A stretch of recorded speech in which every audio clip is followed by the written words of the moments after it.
be looking for when that. Well, good evening. Here we go again. It's Wednesday. This is the official night for the Joe Six Pack podcast, and it is week 9. We've got some special guests on coming on pretty soon right here, and then we're going to go right through the Joe Six Pack Racing League, the results from last week, what's coming up this week, and then we'll be back tomorrow night with another special edition with the Winston Throwback League. So at this time, I'd like to introduce everybody to the HCK Beagles Racing League, Greg Turner, Austin Johnson, and Eddie Murray. How you guys doing there? Doing pretty good. How you doing tonight? Good. Doing well, Greg. Thank you.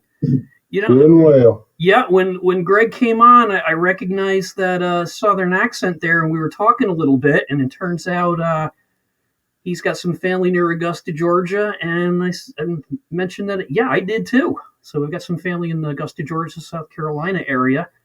And I was down there a couple years ago, and I got to tell you, I really miss it. So why don't we just everybody there one at a time introduce yourself, tell me a little bit about your racing history, when you got on iRacing, and what got you interested in racing, and if you did ever do any real racing, what was the first car you drove? So Greg, why don't you start off there? All right. Well, obviously my name's Gregory Turner. I'm from South Georgia. I'm currently like 26 years old. I'm a high school biology teacher, and Cool. we just kind of started getting on iRacing to have fun, and we got on it right around the time that COVID hit, because that was when everybody was staying home, not going to work. The whole world had shut down basically. So we spent a little bit of our stimulus money that we got there, and we invested in some iRacing rigs and that is so cool. Yeah, we've been doing it ever since. Everybody that I've interviewed, even Jeff McConey from McConey Setup Shops last week, started during COVID, and I've been doing iRacing for 7 years. So I feel like I should kind of joining your old school league there. So if you Greg, Greg or Gregory, how do you like to be called? Either way, man. Okay. Me and my dad, we actually had the same name, so for years everybody called him Greg and me Gregory. But as I get older and people don't know him, I go by Greg. Well, let me tell you something. 26, you're not old. I'll be 60 in March. So you got little years on you there. But high school biology. So how did you get into wanting to teach biology? It was just always my strong suit going through high school. That's cool. Stuff like that. And I actually wanted to go to medical school and become a doctor. That was my ultimate goal. Yeah. And in order to do that, I had to go through a biology type background, which is which really focuses on life and the cells and different things that you would need to know for medical school. And it just so happened the high school that I graduated from, literally less than 2 days after I graduated from college with my bachelor's degree, called me and was like, "Hey, we need a science teacher. No kidding. Do you want to come give it a shot?" And I'm like, "Yeah, why not?" Well, that's cool. And we share, and there was some things kind of going on in my life and all that. Yeah. I knew I needed to do something different than what I was doing, so. Gotcha. I tried it. I've been doing it for 5 years now, and it's pretty fun. Great. Well, we share something else in common. I'm biology myself, but more in the plant world. I'm a garden designer. So like we talked about before we went on the air, it's a small world. We're both kind of in biology. There's no doubt about that. So Austin, tell me about yourself. Where are you from? What got you into iRacing? How did you hook up with Eddie and Greg here? Well, actually, Eddie is a lifelong friend of mine since I was probably 3 or 4 years old. I'm 44 now, so I've known him all my life. And then I've known Gregory probably for the last, 12, 15 years.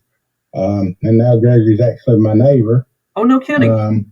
Yeah, but like I said, my name's Austin Johnson. We're from a little tiny little community out in the middle of the woods. But I'm originally from Waycross, Georgia, and I work at a technical college. I'm a college administrator.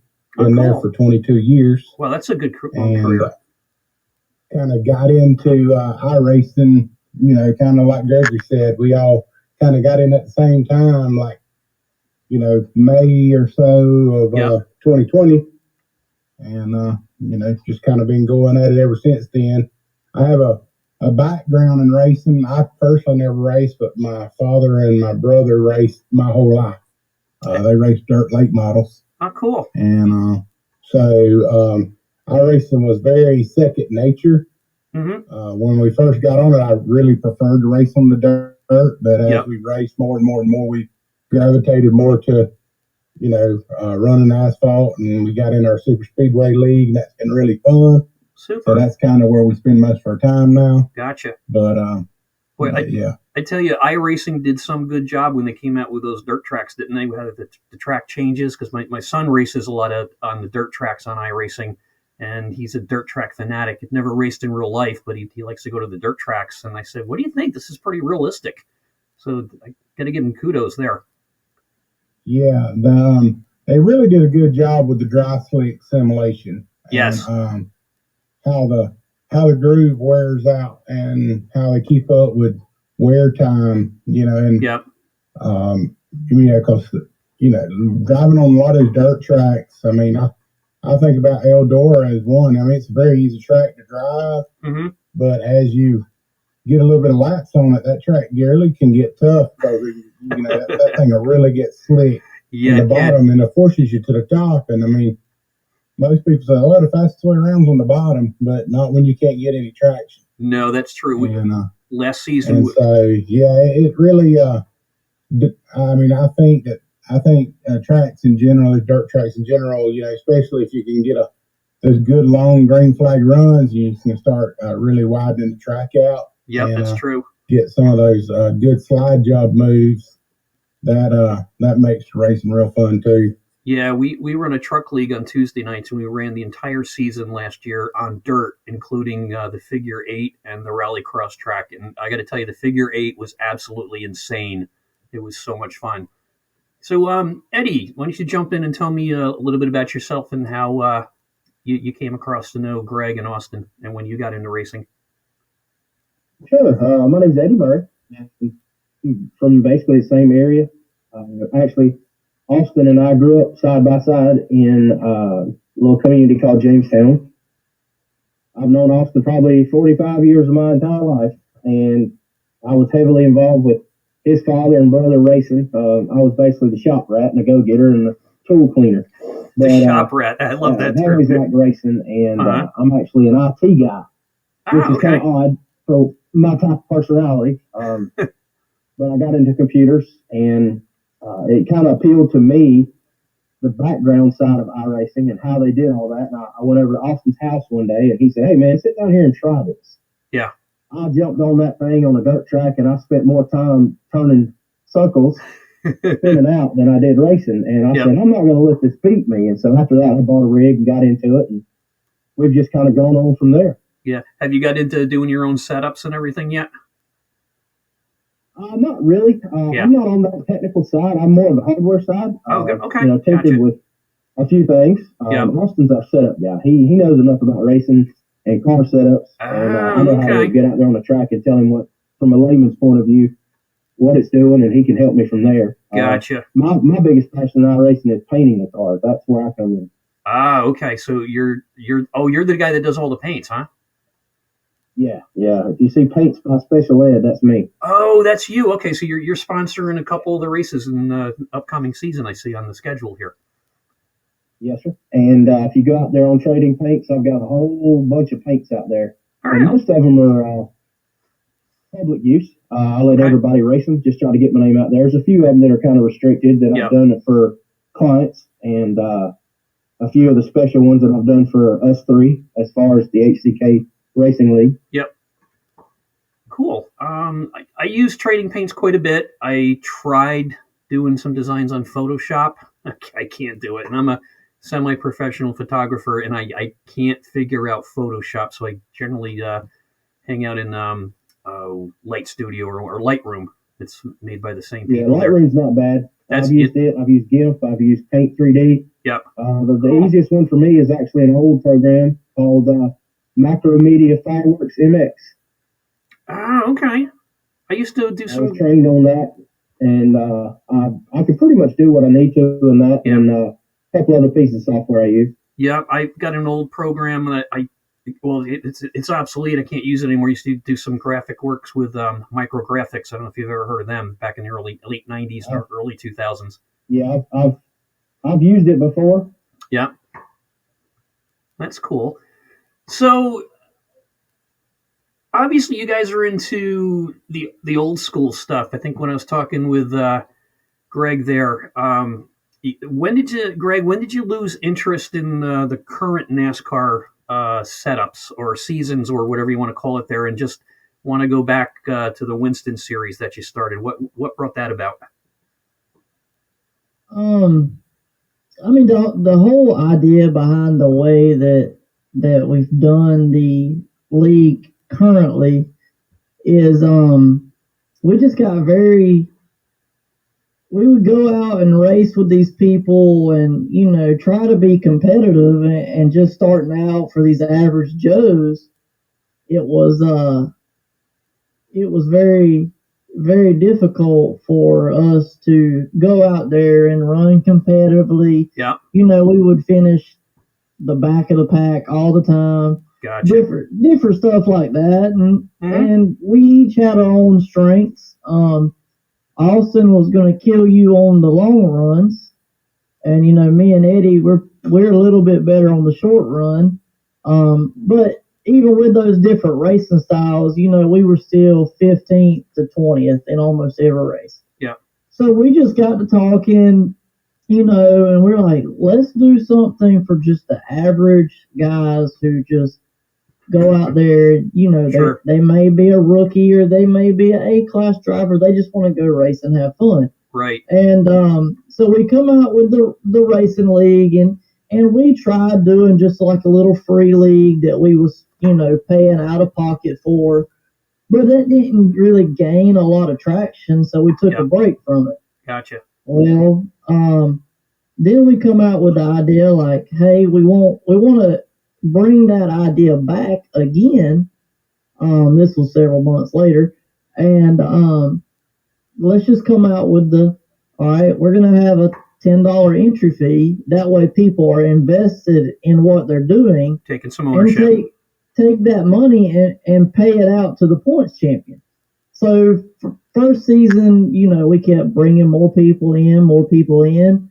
The guys were like, they wanted to have it broadcasted. So we're like, man, we just can't afford to pay out of pocket to have it broadcasted. Sure. And with everybody only paying a $10 entry fee, it's very difficult for us to pay for that out of the money that we've collected. Mm-hmm. So a bunch of guys in the group, in the original season 1, they all chipped in, and they gave more money than they should, to help pay for a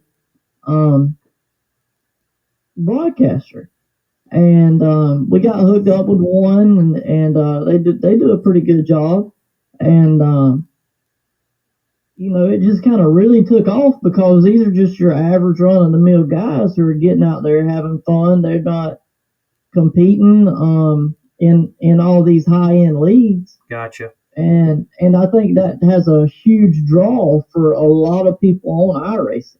It does in our league too. We our Joe Six-Pack Racing League, the motto is racing for the rest of us, or light on rules, long on fun. We have an iRating cap of 2,000, and we'll take anybody from rookie 2.0 to A 4.0. And we, if you make clear those numbers, we go a little deeper, and I check the stats for the average incidents per race. Just a couple of weeks ago, we had 2 drivers that wanted to join. Their numbers were perfect. They fit our parameters, and then I checked their incidents, and it's like, no wonder you guys are finishing top 5 40% of the time and winning 30% of your races. Your incident counts are 18 and 20, so you're wrecking to win. So those people don't get in. if someone were to join your league, tell me what are the requirements to get in? I mean, honestly, we just ask that you join these practice races that we host. That we call them, recruitment races, practice races, stuff like that. And as long as you're not out there actively causing accidents and, being super aggressive, then we want you to come race with us. Gotcha. You don't have to be if it's your first day on iRacing and you want to come out there and race with us, as long as you're not doing anything to cause chaos and to continuously mess other people's races up, then we want you to come. Cool. Austin, what's your... One of the biggest things is as they race in these recruitment races, all three of us get back on and evaluate if we think that they would be a good addition to the league. It's not just your racing ability, it's what else can you bring to the table? Personality, we don't have a lot of chatter, but we enjoy conversation. And, our rules package is very minimal, but we do have rules that outline the type of driving that we don't like and don't put up with. Basically, we encourage good, clean, hard racing. And, we've gotten lucky and grabbed a great group of guys on there, and word's spreading, and it's becoming a popular league. That's really cool. So did you run recruitment races, or before your next season, your season starts, I see on November 30th, are you running recruiting right now, or how do you get new drivers, and what's your turnover rate? How many drivers are going to stay for season 2? I can tell you really quick. So currently for season 2, we have 28 members sign up. And we've only been posting 1 to 2 recruitment races per week, and we just post those up in open hosted sessions. They're titled HCK, Racing League Recruitment, and different things like that. But so far, of the 28 members, 1, 2, 3, 4.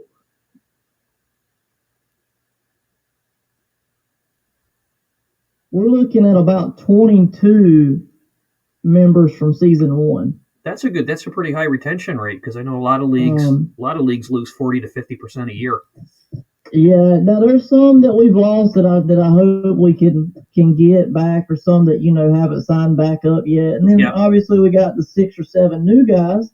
But that's one of the things that I love about this group that we have and these guys that are involved with us in this league, because you could just go through the chat and you can see where all these guys are having a good time, exactly, talking to each other, talking about how much fun they're having, asking for ways that maybe we could improve on something, or, asking advice from other drivers. I mean, to me, it's just crazy at the amount of camaraderie and sportsmanship that we have in the league.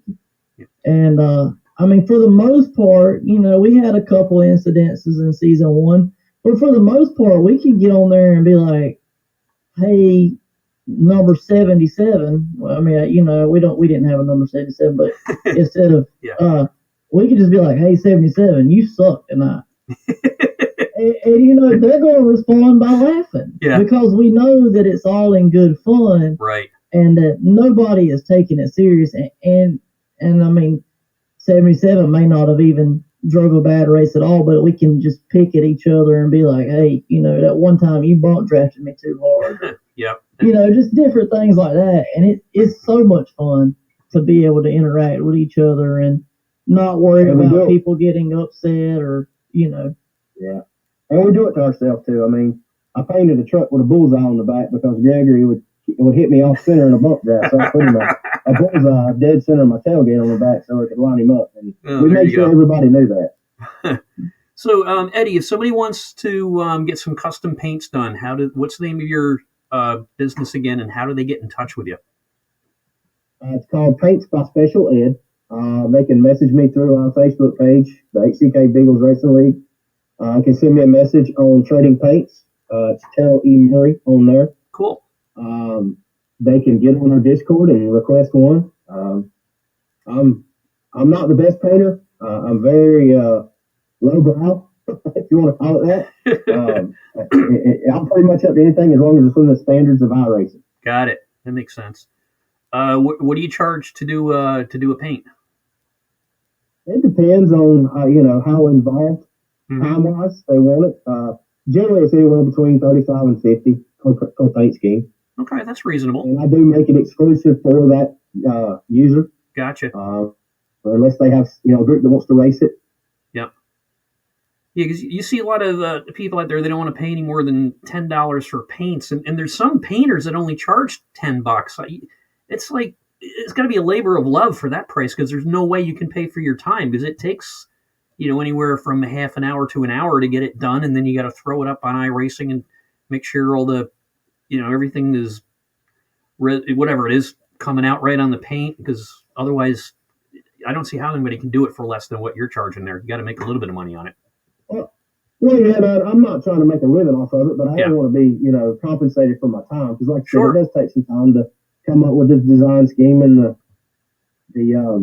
the colors and the idea, and I usually rework all the logos so that I can work with them, and then, like you said, getting it out there on iRacing and actually looking at it and seeing what it looks like. Does it fit the car itself? And there's some time involved in it. There sure is. I tell you, one of the best things that happen is when you can have iRacing on a second screen and put your paint on that 3D turntable and spin it around and see, instead of, make some corrections there. Because before then, you had to go on a race, do a test session, and then check it from all the camera angles and take a screenshot and somehow put the screenshot up and then readjust it. Because sometimes painting trades, there goes my dyslexia again. Trading paints is sometimes not too user-friendly. It's sometimes it does skew the graphics, and it just takes a little bit of practice. But I usually like to throw it in a test session just so I can run the track and there you the go. right angles, especially in night races, and how it looks with. I'll even jump into just a hosted race real quick sometimes to see how it looks in the group of other cars, and I usually spend more time testing it and looking at it than I do actually building the paint. What's your favorite car to paint or truck? Right now, I really enjoy painting the Chevrolet trucks because they have a good line, and the front really allows you to create multiple color schemes that match the rest of the truck. You do anything? The Ford is a little more difficult because of the built-in pieces that are decals put on there by Ford. I haven't really done a whole lot of Toyotas. Yep. The next gen cars don't really come out real well. I do still like painting the Gen 6 Chevrolets and Toyotas. Those are pretty fun. Yeah, I used to like doing. What he's not telling you is he actually just likes looking at Chevrolets.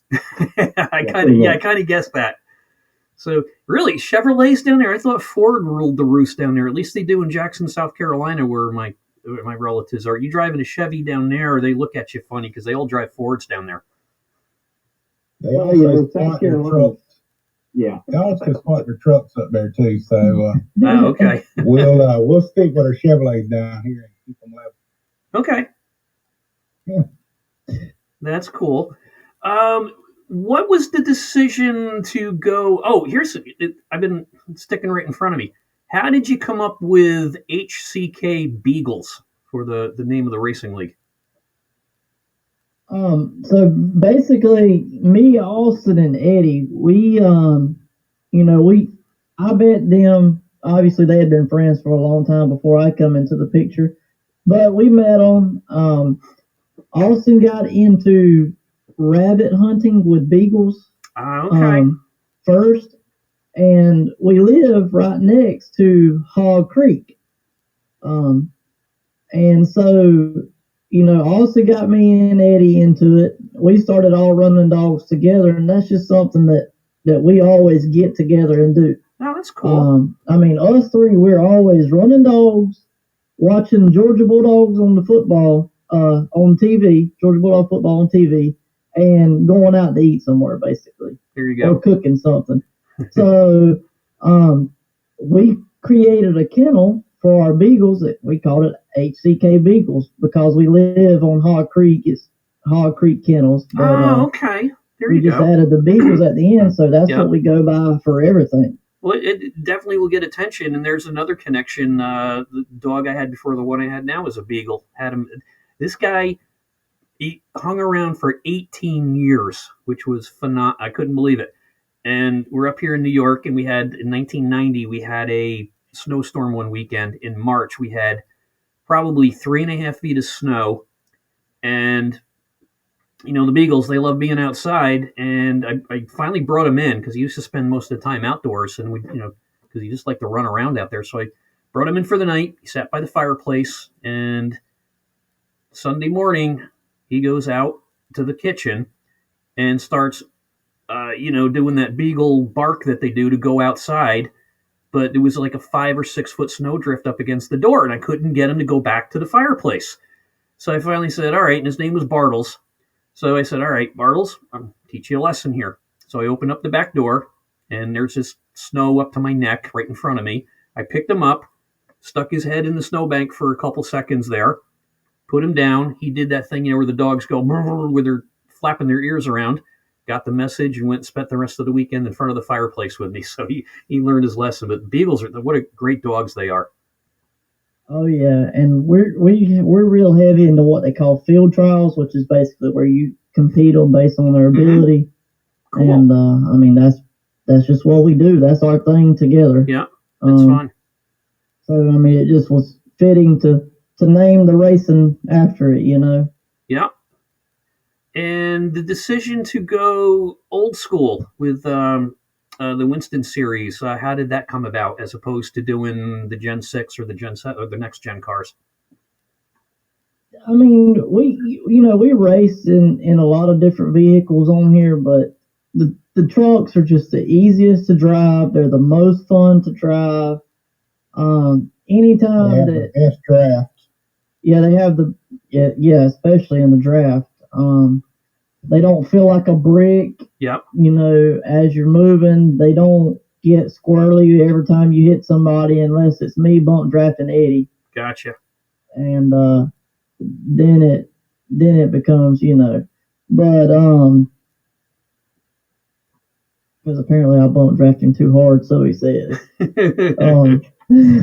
That's funny. But it's just the most fun. Yep. And again, the whole premise behind the league was to make it equal for everybody. Sure. Well, the way to make it equal for everybody is to go to the tracks that anybody has a chance to win at. There you go. And so at those tracks, the truck fits the best model than any of the other vehicles on iRacing. Got it. And I assume that you guys run the Truck Super Speedway League is a fixed setup? Right. Yeah. Cool. Yeah, everything that we do is fixed, just because, again, it's for the average guy, and the average guy that wants to go out and race may not know how to set up a vehicle, or I may have more money than you, so I'm going to go out and buy me a good setup. Yep, there you go. And that just takes out a lot of the fairness for it. Yep. How many hours a week do you three spend on managing the league? Because I've talked to some people, and I probably, since my business just shut down for the winter up here because you can't mow lawns when the grass ain't growing. So right now I'm probably putting anywhere between 25 and 30 hours a week into the league, the podcasts, and promoting. So do you have any idea how much time you put in, or you don't want to know how much time you put in? Oh, man. I don't know, because it's kind of, everything flows so smoothly that, we've made very little changes. And usually the changes that we make is just through discussions on Discord with people in the league and ourselves, So, honestly, it's probably less than 10. Really? Wow. Yeah, it's not a lot at all. Maybe I'm doing something wrong there, but it's just it's flown. It's went by so easily that the biggest thing that I've had to worry about or stress about is making sure that I handle everybody's money appropriately that's paid. Gotcha. And how much did you pay out in season 1? Season 1 winner collected $140. for the championship. And currently for this season, we are sitting at a $300 payout. Oh my gosh, that's huge. Positions. Yep. As well as a $50 payout to the person who has the most poles. Gotcha. Okay. Most pole positions in qualifying. And what do you guys use for scoring points? Do you use an iRacing thing, or you got your own system? We were using iRacing for season 1, but now we're going to go into the Sim Racer Hub. Okay. I believe is what it's called. It used to be Dan Lisa. Got it. Yep. And we're gonna go there with it. Okay. So how does and figure it out. So how does that work? How do you upload the race results from iRacing to Dan Lisa or Sim Racer Hub? I haven't really got into it and played around with it to know for sure. But from my understanding, basically you log into the site through your iRacing. Okay. And so the league is associated with my iRacing profile. Mm-hmm. Therefore, it keeps track of. I mean, it's somehow how it works with iRacing. It goes in and it can see, all right, he's the admin of this league. We're going to take the results of that race and calculate the points. Right. And that's my understanding of it anyway. And how does your points work? Because, for instance, we use ARCA for ours. I was originally downloading into Excel, which was a disaster because I suck at Excel, pardon my French. And it was taking me hours. So this second season and third season, we're using the ARCA system right through iRacing. And it awards a point for first for the pole, a point if you lead a race, a point if you lead the most laps during the race, and then the winner gets 46 points, and then second place is 46, 45 on down. How's your point system going to work for sort of awarding points? For what we've talked about so far, we use the current Cup Series points, thing for the first season, but we kind of didn't like that because you basically weren't getting awarded for what you were doing during the race. You were only getting awarded for at the end. Got it. And we're going to move away from that. And for season 2, we're going to go back.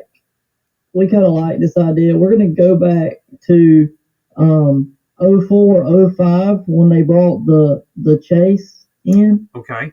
The chase for the cup. Yep. And we are going to follow that point system. So now we're going to run a 20 race schedule the upcoming season, and the first 13 races are going to be the original, and then the last 7 is going to be dedicated to the chase. Gotcha. Okay.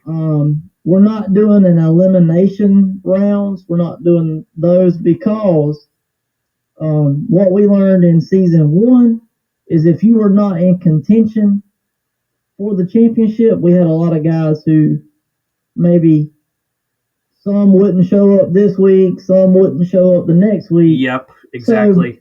So we want, the top 10 to show up for sure. Yep. And then what we're looking at doing, because if I remember correctly, when NASCAR did this, if you finished 11th in the points, you got some type of incentive as well. So if we can gain some sponsors, if we just a couple of different things, then we're going to make sure that we take care of the person in 11th. Gotcha. Obviously it won't be as large as the points champion. Yep. But if we can offer some type of incentive to get those guys in 11th through 20th racing every week, so that we can ensure 20 to 30 people are in each race session. I mean, that's fun racing. That is. Yeah, our first season, we had too many people try to get in the first race. And, I mean, we were running from our bootstraps. That we didn't know what we were doing to get the league going. And then with this year, we've had a good average between 20 to 25 per race. And it's been really good. And the one incentive we came up with this year, because we noticed that the back markers, the slower drivers, once you get into a third of the way of the season, they were kind of falling off and not, like you said, not showing up. We don't use any playoffs or eliminations either. It's just straight points. And what we did this year is at the 40% mark in the race. Let's say we're running a 100-lap race. So at or around lap 40, we'll throw a competition caution that gives the, if you get wrecked on lap 10 and you're 2 laps down, that gives you one chance to make it up, but it also doesn't punish the guys that are out there driving real well. So, and that I think has helped with our race retention, because we've got 4 races left in our season. We do 13 week seasons, and we're still putting well over 20 cars on the track. I was kind of against it at first because I'm not a big fan of the competition caution on NASCAR, but the other 3 admins beat me up and threw me in the corner, and so I kind of went with it, and I think that's worked out really well. I've got your season 2 schedule up here. Tell me about your sponsors you got there, the custom homes, custom PCs, and so tell me about those guys, and are they individual race sponsors? And if someone's going to sponsor a race, how do you put their graphics up or mention them, and does your TV guy help you out with that? Yeah, so some different people in the league, they've kind of went out and they've asked people they know if they would be interested in sponsoring a race or whatever. And the sponsors that we currently have listed there are, and I'm not sure which version you're seeing. I actually added 4 more races just now while we were sitting here talking. Oh, okay. Of sponsors. So my last edit was 4 minutes ago. But basically, the guy, the custom home feller here, I'm trying to find my information on him. It's hard for me to remember everything. Sure. Go back to where we posted that. So is he? So basically, he, you see every time you scroll through Facebook. I mean, I don't know if he's one of these that you scroll through Facebook or not, but you can see these pre-built homes, and then you can take them and make them the way that you want them to be. Yep. That's what he does. So he paid for 3 races. He got the first race, the basically mid-season, and the last race. He was the first one to pay. That's what he wanted. Yeah. So basically what we do is we get their information.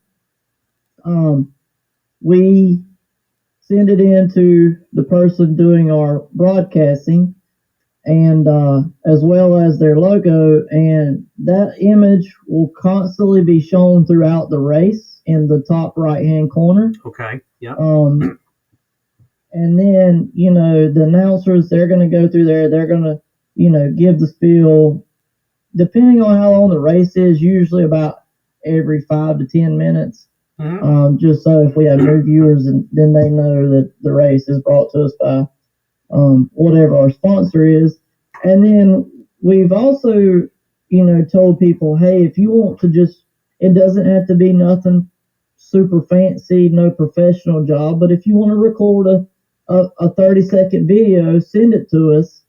Then instead of the announcers just giving the little promo, then we could almost go to a little commercial break every so many minutes. Cool. Okay. And show your video.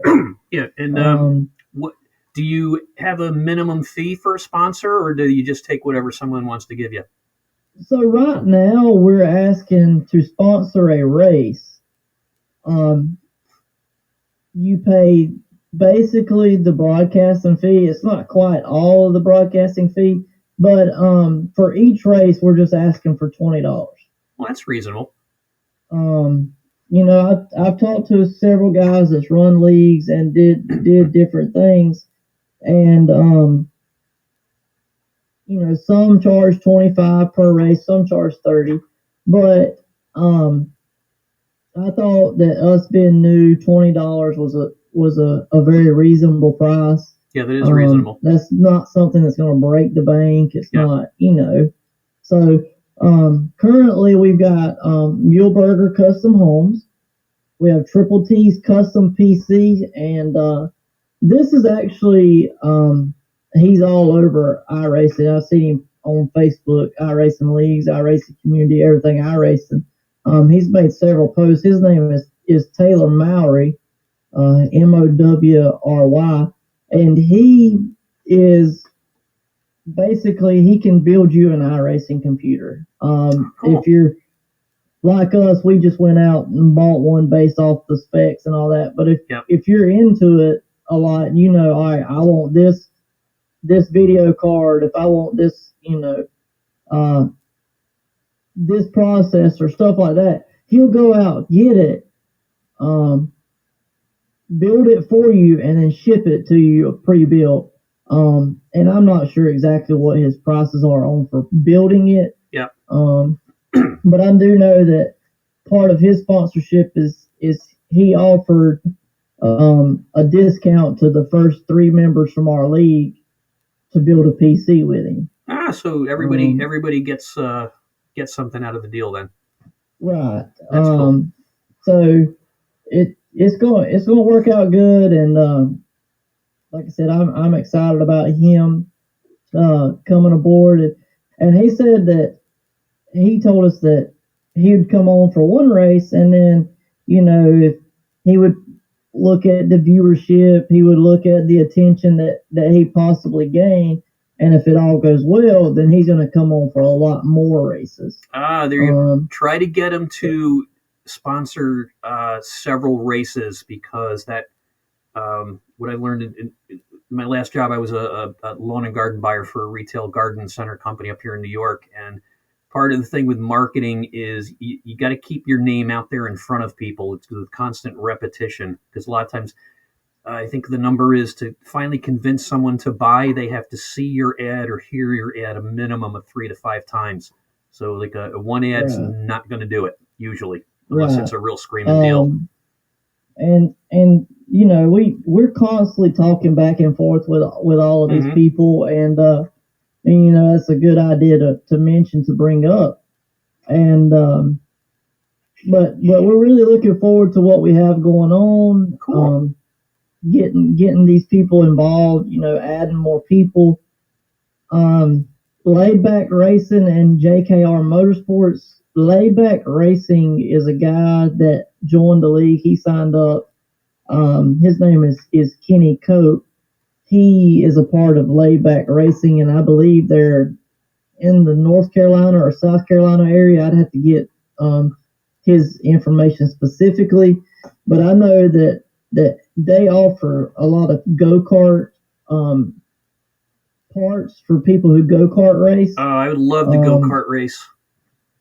And it's super cool, and I know that that's what they do. So, you know, he come aboard for 2 races, and then Kenny also bought JKR Motorsports in with him as well for 2 races.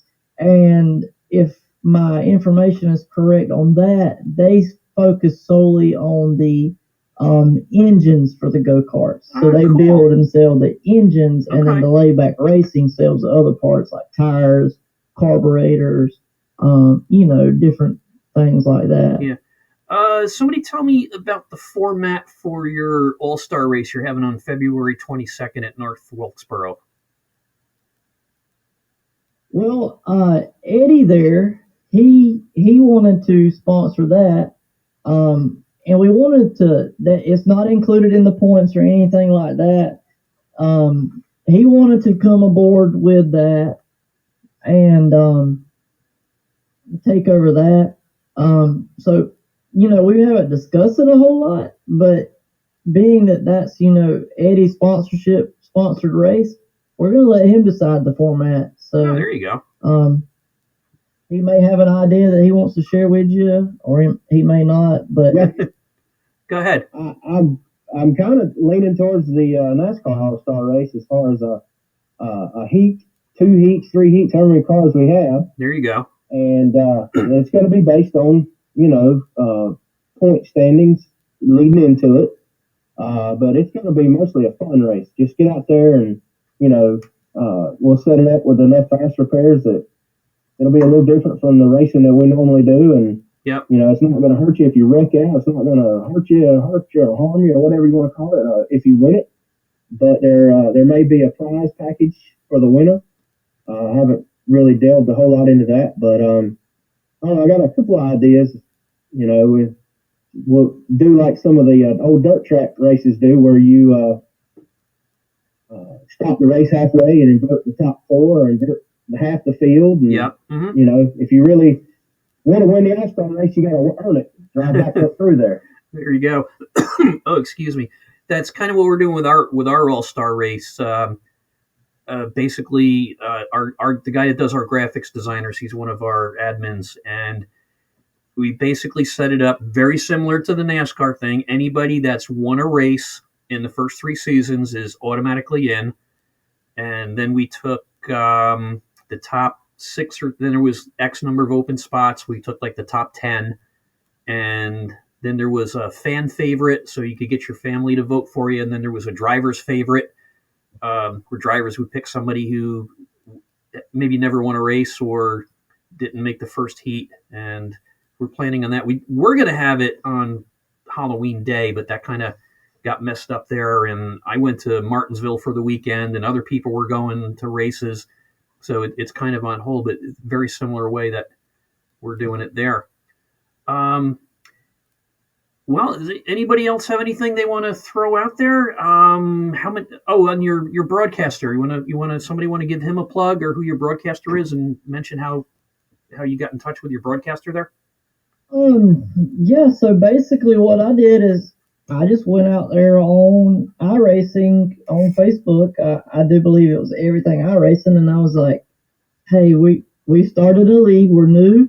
We're looking for a broadcaster that maybe we could stick with to help the league grow."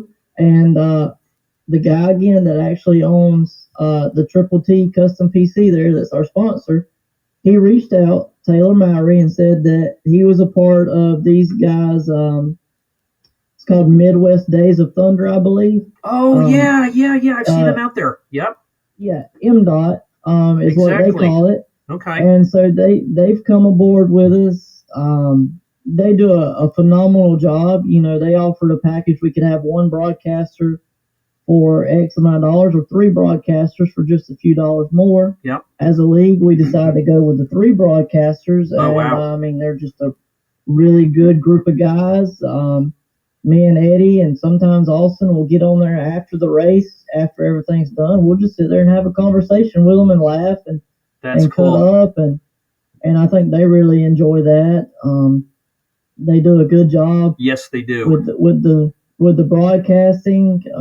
We're trying to help them get their viewership up a little bit. They're doing a couple things for us. They're doing a really good job. You can find them on Facebook at mdot.tv. Yep. And then every broadcast they do, they're working with me. We're uploading it to YouTube. Our league has a YouTube page that all of our broadcasts are going to on there, so you can view them. And if you didn't get to watch them, that's cool. Live action. Yeah. So that's really cool. We're usually after the broadcast, I think we're somewhere between 30 to 40 viewers. Okay. On the broadcast itself, which I hope we can bump that on up a little bit this season. But after we post it to YouTube, we're getting, 40, 50, 60 views per race. That's actually pretty good. We usually, right now we're working with Atlanta Racing. He's out of Atlanta. He's getting married next year, so we're going to be using PTM Racing TV, Pedal to the Metal. They've done a couple of our races when Atlanta was like at Talladega, done really well. And just like you said there, you don't get many people watching it live. It's family and friends like that. We might get 20 or 30. Then he puts it up on Twitch and YouTube, and then by the end of the week, we're at 70, 80, 90 viewers. So, and I'm happy with that, because our league is just like yours. It's just a bunch of guys out there wanting to have fun. We do have one girl racer this year. She came in with Atlanta TV, their own team. And it's been great, and we're going to go full time with pedal to the metal next year because we don't think our guy's going to be around because he's going to have that honeydew list to do every Sunday. Right. So yeah, when you said, I was looking at MDO TV, and the minute you said Midwest Days of Thunder, the bells went off because I've seen their stuff. They do a phenomenal job. They also run some leagues too, don't they? I believe they do. Yeah. Yeah. We a lot of the guys in the league that we have now, they're actually going out and supporting these guys, and they'll watch their broadcast. They'll it's almost like a big family. The league is. Yep. Everybody they support each other. They go out. They support our broadcasters. Several people in the league said that they were going to listen to this podcast tonight. Oh, cool! Appreciate that. So it's just anything that we do, we all do together. Got it. Yeah. Any decisions we make, there's not been many decisions at all that me, Austin, and Eddie have made solely by ourselves. Right. We've posted every idea out there for the league. We've either voted on it. We have a voting tab in Discord. We've either voted on it or we've all discussed it together, post-race, pre-race. And I believe that's the way that you build a successful league. Yes, it is indeed. People want to feel like they're a part of something. Yeah. So if you make everybody in your league feel like they're a part of it and their voice matters, then it's going to take off. It's just a matter of time. Yep, that's for sure. So, well, I want to thank you guys for coming on tonight. This has been a blast. We appreciate it. And we appreciate time, man. Yeah, remember you were originally scheduled for 15 minutes. We've been going about 50 minutes right now. So that's what's honest, we could keep going. Yeah. It's just we're just here to talk. Yeah, I love it. I can tell. When the minute you came on, I said, hey, Southern boy, huh? And it just brought me, when you said Augusta, Georgia, it just brought back all my memories of being down there at my grandfather's house, because my mother grew up in Jackson, South Carolina. She had 11 brothers and sisters. My father grew up in Hyde Park, New York. My grandfather was President Roosevelt's gardener, and my father had 14 brothers and sisters. So I've got cousins in Jackson who are having kids, and so every once in a while, one of my first cousins down there, one of the third or fourth cousins, or however times removed, they go, "Who's this guy Greg who just called me cousin 497?" You go, "Oh, that's our New York branch of the family." So, and just the time down there with the barbecues and the pig roasts, stayed up all night long cooking out there, and it just brought back the flood of memories when you said Augusta, Georgia. So, like you said, I love doing this. It's a conversation. So why don't we go around the room one more time and say who you are, what you do for the league, and then we'll say goodnight. All right, Austin, you want to start her off? Yeah, I'm Austin Johnson. I am just one of the administrators that help kind of run the league from week to week, and I'm just kind of a sounding board. I don't do near as much for the league as Gregory does. I'm just kind of along for the ride. There you go. And just enjoy being part of it. Very good. Thank you. Who's next, Eddie? Eddie Murray, graphic designer, do most of the paint schemes.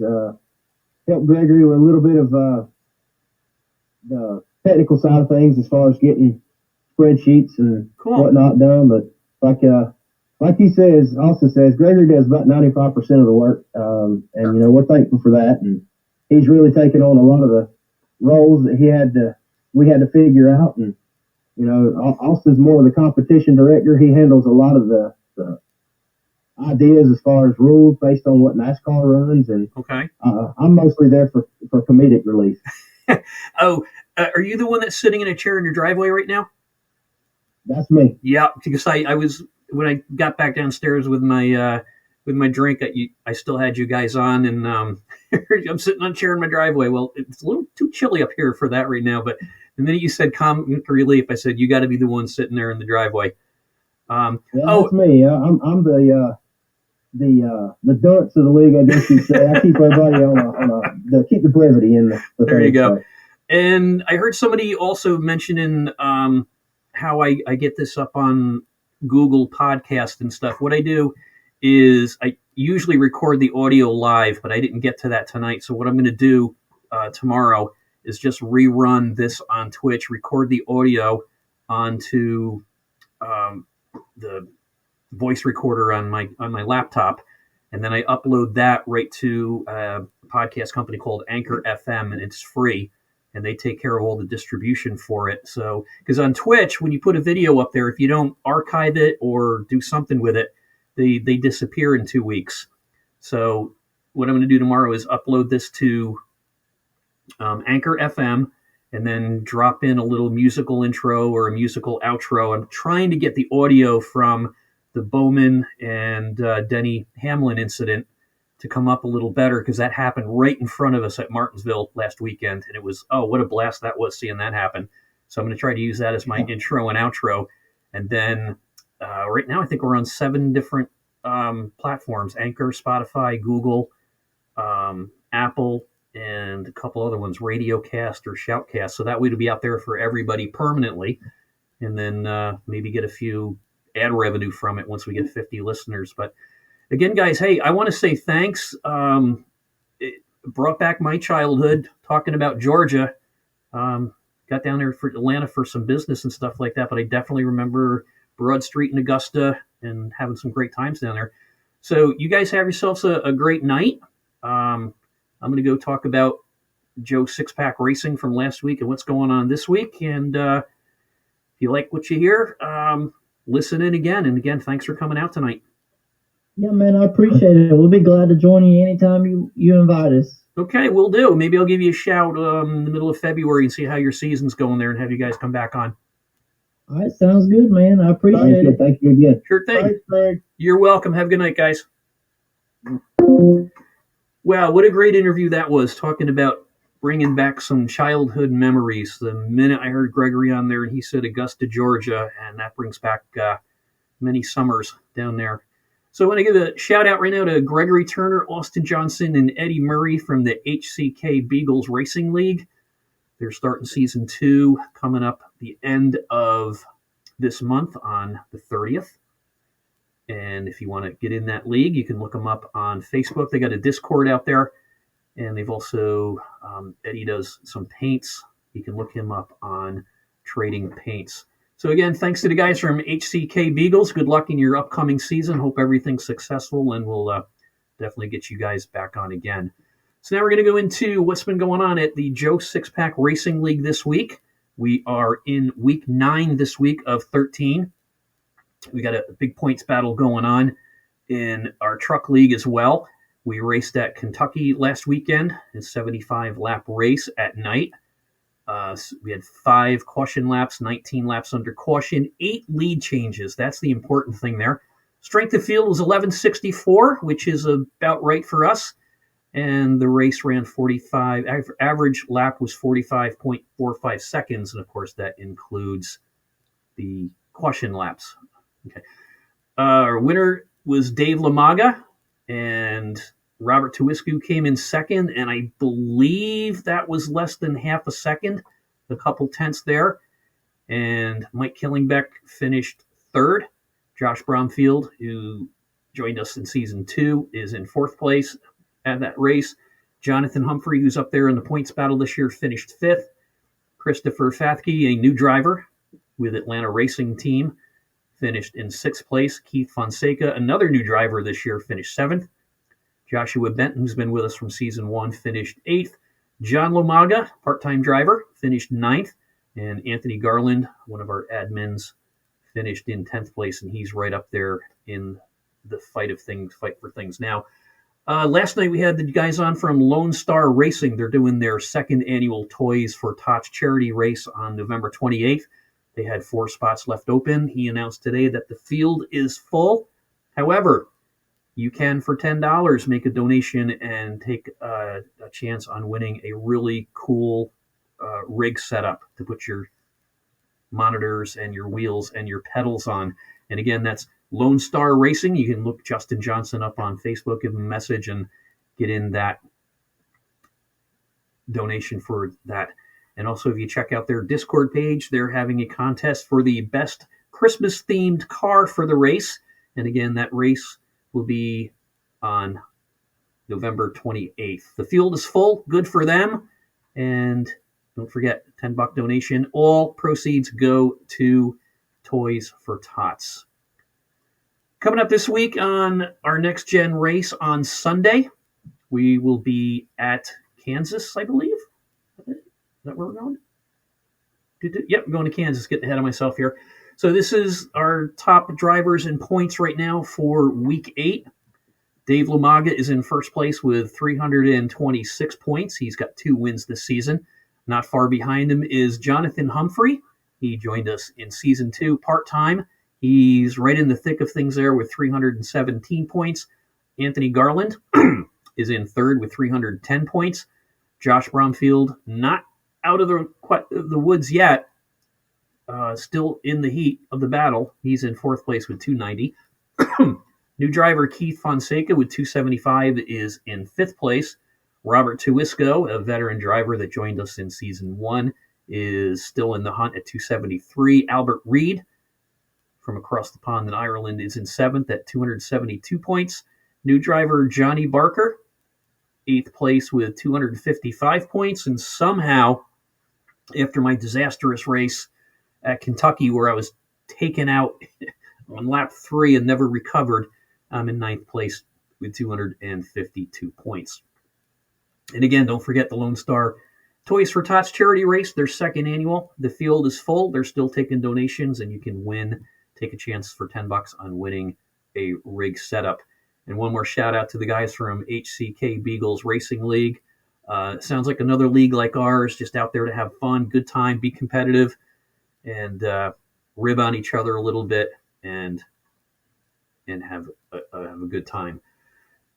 The race this coming Sunday will be at Kansas. It'll be 75 laps daytime, and it's going to be an afternoon setting at 3:12 in the afternoon race time, 70 degrees Fahrenheit, 21% humidity, and a little breeze coming out of the north. Going back to our practice length will be 20-minute practice, 2 qualifying laps, 75-lap race, 2 fast repairs, 2 green-white checkers if needed, 50% fuel, and 2 tire changes. So those are the numbers. If anybody out there in the league wants to start setting up some practices, we'll have our first practice tomorrow night from 6 p.m. till 9 p.m. It'll be hosted. Password is the usual one, and it'll be on our Discord. And don't forget, if you like what you're hearing here, click that little follower goal right there. Because once you get 50, they start throwing me a few nickels, and that's going to be going right into prizes for the league. Last night we had our week 9 in trucks. It was at Lernerville. Really small turnout. Trucks is either 10 cars or it's less than 5. And last night was a pretty poor showing. Some people were working. Sam, who's in 9th place in the league there, was working all day. He does school photography, and he got home late. And I had to get the podcast race, so wasn't racing there. Next week will be our final week at Las Vegas, and currently in first place is Wayne Garland. He's got 1 win, and he's got 362 points. He's got a pretty comfortable lead over second place Josh Bromfield with 1 race to go. Josh raced 7 of 10 races in Season 2 when we ran all on dirt last season and just ran away with the league. He's in second place with 346 points. Josh Benton in third with 314, and then Albert Reed in fourth place with 220. Anthony Garland with 199. He races, I think, every other week because of his work schedule. Robert Tuisco with 196. I haven't raced in 3 weeks, but I'm still in 7th with 158 points. So that means we need more drivers because I shouldn't be even in the top 10 right now. Randy Lapidus, a new driver who's racing the truck series with us with 150. And Sam Draiss with 2 wins and 139 points. The Legends League tonight is running, and that's back on track there. And we'll have some numbers for that later on. We'll be starting the Formula V Road Course League. That'll be our fourth league. That'll be coming up for the Joe Sixpack Racing Series in January. Stay tuned for some information on that. We'll be doing some recruiting races probably shortly after Thanksgiving. And Jonathan Humphrey is going to help me out with that. He's going to be the co-admin with that league. So that'll give us 4 leagues. Tuesday nights, trucks. Every other Wednesday, legends. Sundays will be our Premier League, the Next Gen Cup League. And night for Formula V, I think we're looking at Thursday nights. So we'll be eliminating the original practice series for the Sunday League, and we'll put that onto Friday night and then a 5-hour practice session or 4 hours on Saturday. So we'll be 4 leagues, trucks, legends every other week, a full season with Formula V on road courses, and a full season coming up in early January with the Cup Series, 13-week seasons for Formula V. And I think we'll go 13 on trucks next season, and of course 13 weeks on Next Gen. Tomorrow night, another special edition of the Joe Sixpack podcast. We're going to have Josh Brock and his crew on here. They're taking us back to school with their Winston Throwback Series. And I think we're going to have 3 or 4 guys on again tomorrow. So it's going to be another conversation about iRacing and talking with Josh Brock and his crew about their absolute passion for going old school, doing an about face, which a lot of guys do. They're a little tired of NASCAR and the modern things that they're doing. And I can understand that. I kind of like what's going on now because I'm a new fan. I used to watch back in the 70s and kind of picked it up about 5 or 6 years ago when my youngest, Sam Draiss, got into it. So I like what's going on there. I also like the fact of looking back at throwbacks. So we'll be talking to Josh Brock and his admins from the Winston Throwback Series tomorrow. That's their iRacing league. And once again, I'd like to thank Justin Johnson for coming on last night and talking about the Lone Star Toys for Tots second annual charity race coming up the end of this month on the 28th. And again, the roster is full. Congratulations, Justin, on that. And they're still taking donations, still looking for votes for the best Christmas-themed car in that race. And also for $10, you can take a chance on winning a really cool rig to set up your screens, your wheel, and your pedals. So we'll be back again tomorrow night. I want to thank everybody for watching. And here's my last screen coming on right there. So it's the Joe Sixpack Racing League, racing for the rest of us. And this is the Joe Sixpack podcast. Giving a shout out to Lone Star Racing for coming on last night, HCK Beagles for being on tomorrow night and reminiscing my childhood, and also tomorrow night, the Winston Throwback Series. And as usual, thanks for watching, and we'll see you